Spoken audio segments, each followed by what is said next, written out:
yung effectivity ng C24/7. Kasi po, yung ibang mga vitamins natin, may hirap i-digest ng katawan. May hirap absorb. Pero dahil po ito, kahit yung pong pinaka-capsule niya, gawa sa gulay. Kaya mabilis i-absorb ng katawan. And of course, yung technology na gamit, nanotechnology, pasok agad sa system natin. Okay. Sir, sa kabila po yung, sa gilid po yung, sir, i-ano po kaya? Hihilahin ko po kayo pababa. Lalabanan niyo po. Okay. Ayan. Labanan mo. Labanan niyo, sir. Di kaya, no? Di kaya, sir. Kaya. Sir, ganito. Ayan. Itataas ko po, lalabanan niyo pababa. Sige. Okay. Ito po Di kaya? Di kaya, sir. Di kaya. Okay. So yun po, hindi na kaya. So ngayon, bibigyan natin siya ng superpower. Ito po, kukuha ko ng isang capsule ng C24/7. Kakanawin ko po sa tubig. Anong pag-intake nito? Buong capsule, okay lang.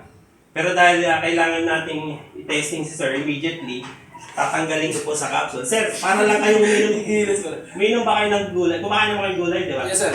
Para lang kayo nito kumain ng gulay pero sa tubig form. Buo sir pala. Mag-iisip na din naman.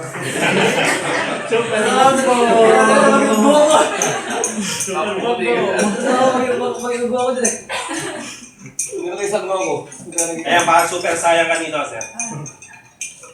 So maganda rito sa sa mga kalalakihan. Very effective. Lalo pag lumalabas tayo sa gabi, ayan, mga boys. Ay, bombo. Ito na pala lahat sa kanya. Hindi siya nagulat niya po ako, hindi naman po ako lumalabas ng gabi. Ayan. Tapos ito pa, yung minum naman po tayo lahat, no? Maganda po ito, pag halimbawa may pasok tayo kinabukasan pero hindi natin maiwasan na painom tayo ng gabi. Bago po tayo matulog, inom tayo ng isang capsule, kinabukasan, hindi ganun kagrabe ang hangover natin. Kung meron mang sumakit ang ulo, inom po ulit tayo ng isa nito, maiwasan po talaga totally hangover. Proven na po yan, kasi ako po yung manginginom din dati. Kasi meron hindi po maiwasan, may happenings, biglang may, di ba, may yan. Street ba? Oo.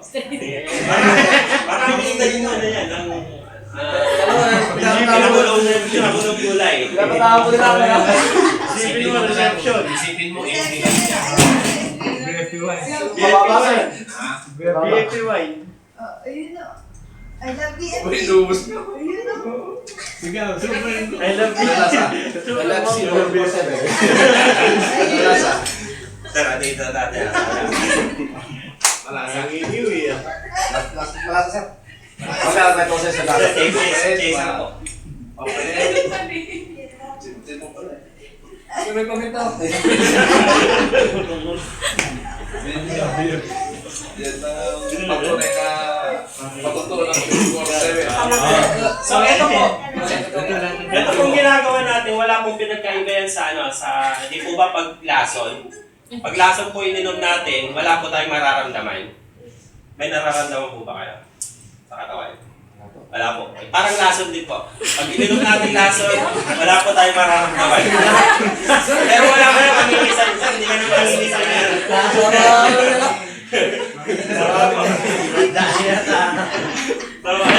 So, parang ganun po kasi, yung laso po kasi, wala po tayong nararamdaman sa katawan, pero unti-unti po pala, sinisira na niya yung cells natin sa katawan.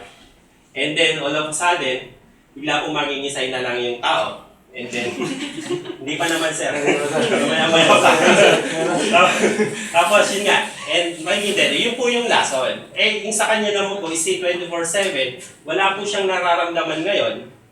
Pero unti-unti po, hindi niya namamalayan, pinapasok na po ng C24/7 yung mga cells niya. So, pinapatibay na po yung immune system niya. Pero ito po is hindi naman po one time. Ito po is yung immediate effect. Gusto ko lang po pakita sa inyo. Okay? So ngayon po, uulitin ko yung ginawa ko kanina. Yung ginawa ko kanina. Tignan natin, okay? So, dating pesa, ayan, okay. Sir, hilahin natin kita. Pababa. Okay? Lalabanan mo Sir. Sir, pwedeng, dito ka sa kaliwa ko. Yes, sir, tutungtungan lang. Hindi ko kaya. Sir, dyan lang. Yan, paano nga? Sir, tigsigit mo ulit, sir. Yun lang. Hindi ka na ulit. Nakakit kamay ko. Yan naman, sir. Yan naman. Eto laban mo, sir, Yes, sir. Sige, sir. Ito. Ayan. Nakuha ka na pangalan mo. Pangalan niyo.